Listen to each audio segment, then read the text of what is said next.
சென்னை வியாசர்பாடியில் உள்ள ஏடிஎம் மையத்தில் ஏற்பட்ட தீ விபத்து தொடர்பாக கொடுங்கையூர் போலீசார் வழக்கு பதிவு செய்து விசாரணை துவக்கியுள்ளனர்.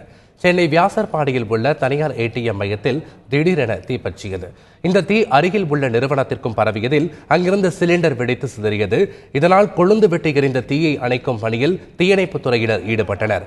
எதிர்பாராத விதமாக தீ பற்றியதில் 3 தீயணைப்பு வீரர்கள், 4 போலீசார் உட்பட 47 பேர் காயமடைந்தனர்.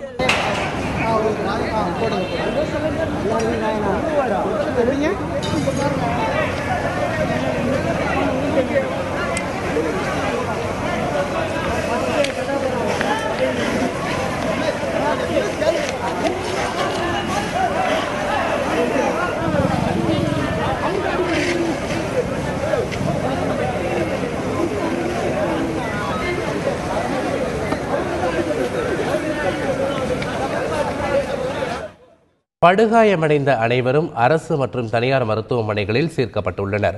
அவர்களில் ஏகராஜ் என்பவர் சிகிச்சை பலனின்றி உயிரிழந்தார். 46 பேர் தொடர்ந்து சிகிச்சை பெற்று வருகின்றனர்.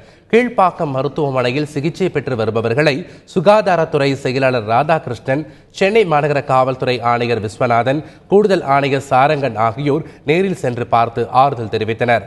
பின்னர் பேசிய ராதாகிருஷ்ணன், காயமடைந்தவர்களுக்கு சிறப்பு மருத்துவர்கள் கொண்ட குழு அமைத்து தொடர் சிகிச்சை அளிக்கப்பட்டு வருவதாக கூறினார்.